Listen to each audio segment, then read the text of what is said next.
Kita ketemu lagi di analisa laporan keuangan, materi yang baru yaitu forecasting atau peramalan.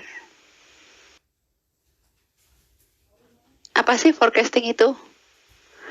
Forecasting itu alat yang digunakan untuk memprediksi permintaan di masa depan berdasarkan informasi masa lalu.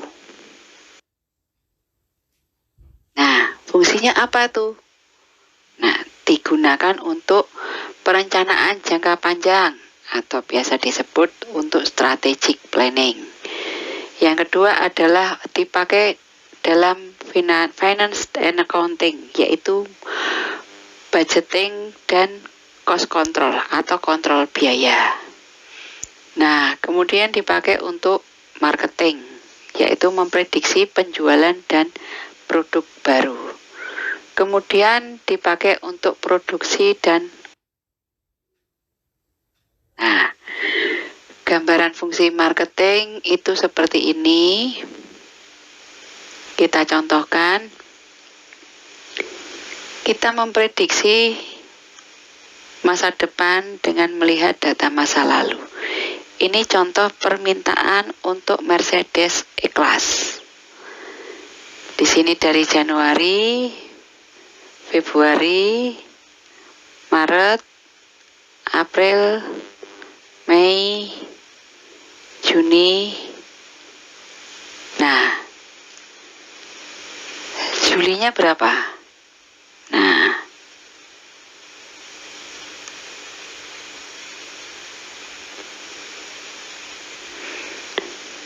Juli ini kita harus memprediksi permintaan dengan melihat data masa lalu. Data masa lalu itu data yang dari bulan Januari sampai dengan Juni. Ya. Nah, tetapi ada pendapat umum mengenai forecasting atau peramalan. Yang pertama, pendapat umum itu mereka bilang peramalan itu selalu salah. Terus prospeknya terlihat lebih akurat untuk kelompok atau item tertentu. Terus lebih akurat untuk periode jangka pendek. Kemudian ada pendapat juga yang mengatakan bahwa setiap peramalan pasti ada error dalam peramalannya. Nah, forecasting tidak dapat menghitung untuk prospek permintaan. Ini pendapat umum mengenai tetapi forecasting itu sendiri itu penting. Isu pentingnya apa? Dalam forecasting dapat memprediksi menjadi sebuah informasi yang valid apabila disertai data masa lalu. Jadi forecasting itu bisa valid, bisa menjadi sebuah prediksi kalau informasinya masa lalu juga valid. Terus, data masa lalu bukan merupakan sebuah prediksi yang tepat karena ada beberapa hal yang perlu dipertimbangkan kembali untuk kebenaran perkiraannya.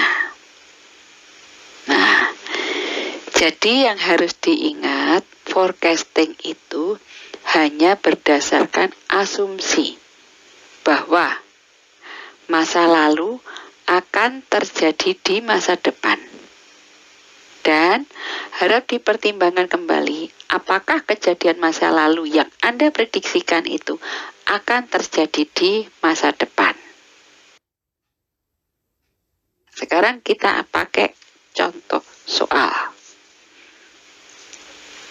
Ini kita ambil contoh soal perusahaan Mercedes-Benz. Dia memprediksi Mercedes-Benz untuk E-Class dan untuk M-Class. Ini untuk penjualannya. Kembali lagi ini untuk penjualan. Nah, pada bulan Januari E-Class 23345, Februari sekian, Maret dan seterusnya. Setiap bulan E-Class, penjualan E-Class itu diketahui. Nah, Tetapi data M-Class penjualannya kita tidak ketahui. Nah, kemudian bagaimana kita menghitung estimasi penjualan bulan Juli E-Class maupun M-Class? Kalau E-Class gampang. Ini data yang bulan sebelumnya sudah diketahui. Seperti asumsi yang di halaman sebelumnya itu tadi. Prediksi ini akan valid jika datanya diketahui, ya kan? Lah, kemudian pertanyaannya, bagaimana dengan ini yang datanya tidak diketahui? Pertanyaannya tuh, apakah kita dapat memprediksi penjualan M-Class berdasarkan data di atas? Kalau kita bilang tidak bisa, karena M-Class tidak ada data sama sekali. Tetapi prediksi penjualan bulan Juli M-Class akan diketahui jika kita bisa mendapatkan data jumlah, kita dapat mendapatkan data jumlah penjualan total dari kedua tipe tersebut. Misalnya di sini ada penjualan total.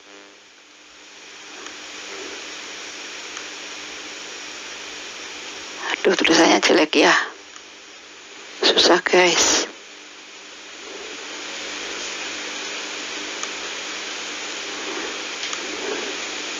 Nah, kalau di sini ada data, otomatis kita bisa mendapatkan ini. Ya kan? Nah, bagaimana? Lah kan kita bisa menghitung ini. Dari total dikurangi E-Class, kita bisa mendapatkan data M-Class. Ya kan? Jadi data-data di sini bisa terisi jika kita mendapatkan dan kita mempunyai data total penjualannya. Bisa dipahami ya? Lanjut. Nah, data masa lalu apa yang bisa kita lihat untuk membuat forecasting?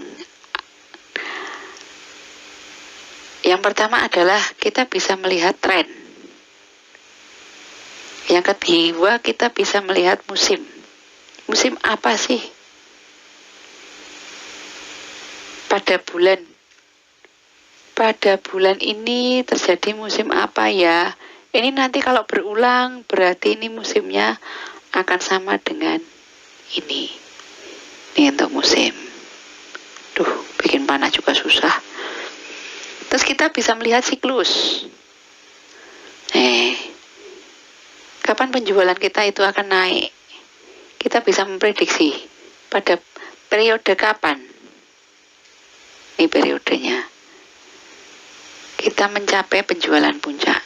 Ini bisa kita buat prediksi untuk yang akan datang nanti. Kita juga melihat korelasi hubungannya. Hubungan antar satu produk dengan produk yang lain. Kita juga bisa melihat variasi. Variasinya seperti apa. Nah, kemudian tipe metode forecasting itu apa saja? Yang pertama ada kualitatif method dan kuantitatif method. Apa sih kualitatif method itu? Kualitatif method itu mengandalkan subjek pendapat dari satu atau lebih ahli. Jadi kita mengandalkan dari para ahli, pendapat dari para ahli. Ini bisa Anda lihat dari penelitian-penelitian yang terdahulu. Kemudian untuk kuantitatif method, Teknik analitis mengandalkan data. Nah, kali ini yang akan kita pakai di mata kuliah kita ini yaitu quantitative method. Kenapa? Karena kita mempunyai data. Data kita berupa apa? Berupa laporan keuangan. Itu ya. Ini untuk metodenya. Nah, untuk kuantitatif itu ada banyak metode. Salah satunya yaitu moving average. Nah, moving average itu apa sih? Moving average itu menggunakan T sebagai periode masa kini dan dia menggunakan T plus 1 yang digunakan untuk memprediksi permintaan yang akan datang. Digunakan untuk memprediksi ya. Jadi nanti kalau Anda ketemu rumus T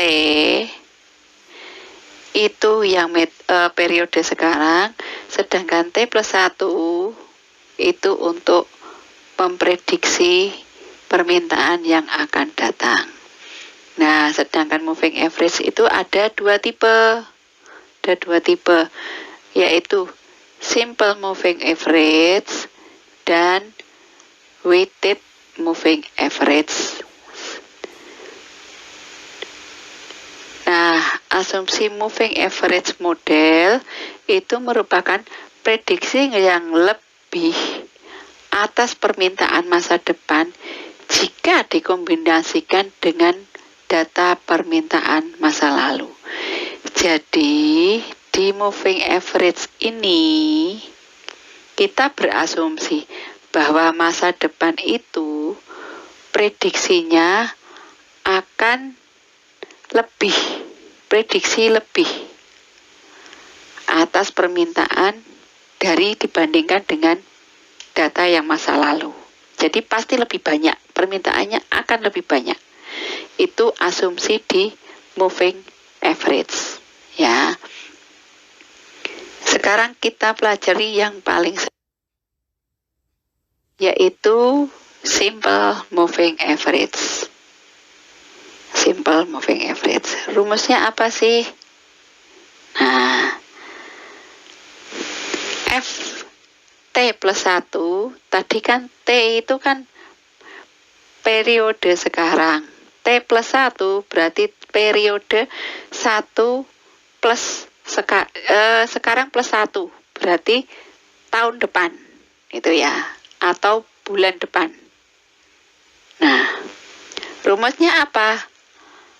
AT ditambah AT min 1 ditambah AT min 2 tambah AT min 3 tambah dan seterusnya sampai dengan AT min N.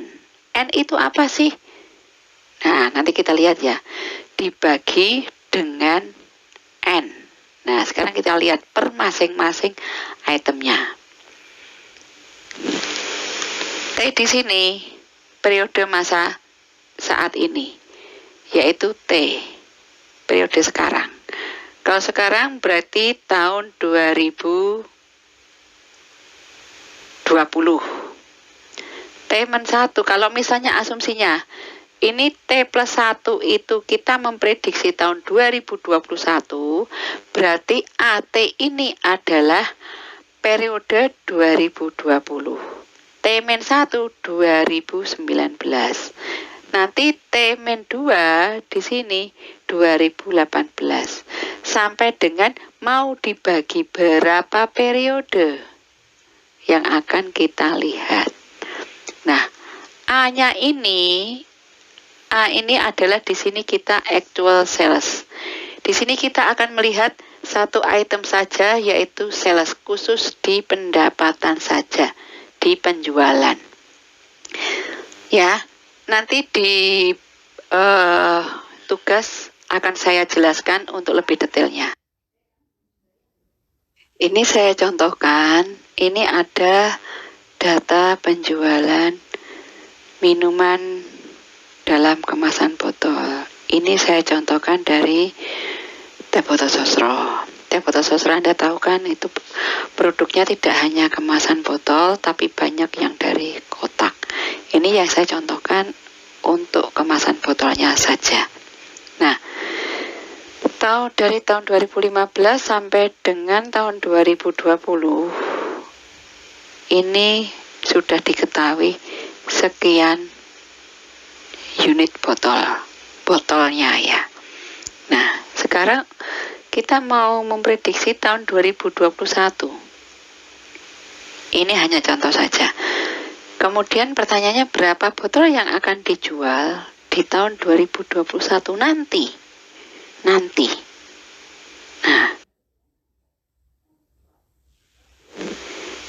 ini contohnya ini. Nah, ini salah ya, ini harusnya year. Jika menggunakan data penjualan dalam 3 tahun terakhir, 3 tahun ya, kita lihat adalah ini untuk yang 3 tahun.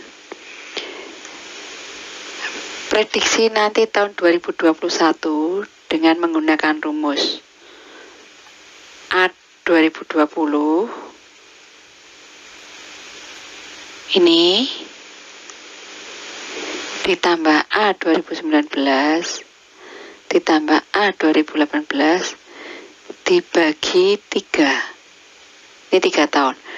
1, ini 2, ini 3. 3 tahun ya. Jadi ininya 3. Juga 3. Hasilnya adalah sekian. Tetapi jika menggunakan data penjualan dalam 5 tahun terakhir, SMA-nya berapa?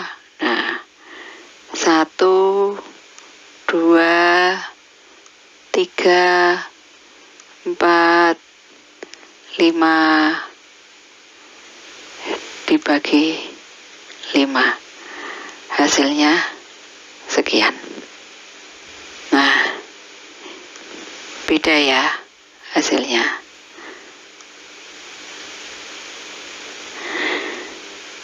Dua-duanya benar, tetapi alangkah lebih baiknya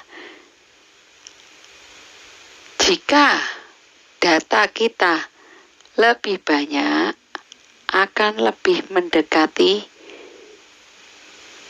kenyataannya.